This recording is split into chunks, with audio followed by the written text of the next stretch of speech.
Le docteur était maintenant si populaire que dès qu'il montrait le bout de son nez à la porte de sa hutte, dès le matin, il tombait sur une nuée d'admirateurs qui l'attendaient patiemment à l'extérieur et qui ne le lâchaient plus d'une semelle ensuite. Nous parvînmes tout de même à leur échapper pour aller explorer l'île avec longue flèche. Le froid n'épargnait ni la végétation ni la faune. On rencontrait partout des oiseaux grelottants, se rassemblant pour voler vers des pays chauds. En descendant sur le rivage, nous aperçûmes quantité de crabes en partance pour des terres plus tempérées. Et au sud-est, nous distinguions de nombreux icebergs flottants. Bonjour les amis. À quelle distance sommes-nous du continent antarctique, s'il vous plaît? À environ 150 kilomètres. Pourquoi, docteur?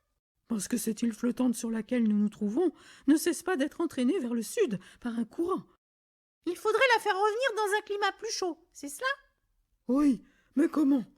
On ne peut quand même pas la faire remonter vers le nord à la rame. Mais les baleines peuvent la pousser si elles sont en nombre suffisant. Quelle idée géniale! Pensez-vous pouvoir m'en envoyer quelques-unes? Nous venons d'en croiser un troupeau là-bas. Sauriez-vous par hasard comment cette île s'est mise à flotter?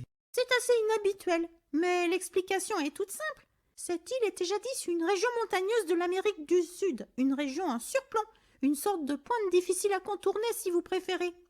Il y a bien longtemps de cela, à l'ère glaciaire, elle s'est détachée du continent. Et par quelques curieux accidents, l'intérieur, qui était creux, s'est rempli d'air au moment où elle tombait dans l'océan. On ne distingue qu'une petite moitié de l'île. La plus grande partie est sous l'eau. Et en son centre, au-dessous, se trouve une immense chambre à air rocheuse qui occupe le sous-sol à l'intérieur des montagnes. Voilà pourquoi elle flotte. Quel phénomètre particulier! N'est-ce pas? Il me faut rédiger une note à ce propos. Les dauphins se dirigèrent par bonds vers les icebergs. Et peu de temps après, nous vîmes la mer s'agiter et écumer. Un important troupeau de baleines ralliait l'île à toute allure. Au bout d'une heure environ, le docteur alla jeter un morceau de bois dans l'eau. Celui-ci flotta immobile pendant un moment, mais bientôt il commença à longer doucement le rivage. Ah, vous voyez cela? L'île bouge enfin vers le nord. Voilà une question réglée. Cela m'ôte un poids de l'esprit.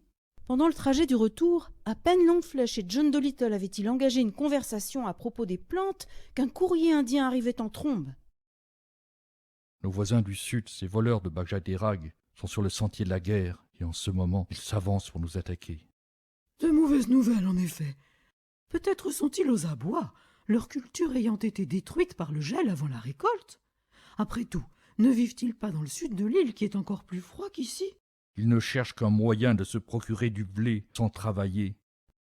Au village, les hommes sortaient les arcs, affûtaient les haches et fabriquaient des centaines de flèches, tandis que les femmes dressaient une grande palissade de bambou autour de nous tous. Des éclaireurs rapportaient régulièrement des informations sur les mouvements de l'ennemi, et des guetteurs scrutaient anxieusement les montagnes du haut d'un arbre ou d'une colline toute proche.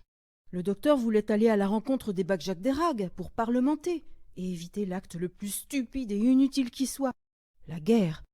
Mais on l'avertit avoir déjà autrefois tenté cette issue, avec pour seul résultat la mort immédiate. Ils arrivent! Les montagnes en sont pleines! Bon, si le village est attaqué, nous ne pouvons pas faire autrement que de le défendre. Chichi se saisit d'un sac de pierre et grimpa à un palmier pour pouvoir ainsi le jeter sur la tête de l'ennemi. Et Bumpo suivit le docteur à la palissade avec dans une main un jeune arbre et dans l'autre un montant de porte. En moins d'un quart d'heure, notre village était entièrement encerclé par une foule déchaînée et hurlante. Nous n'avons aucune chance contre cette horde. Je m'en vais chercher de l'aide.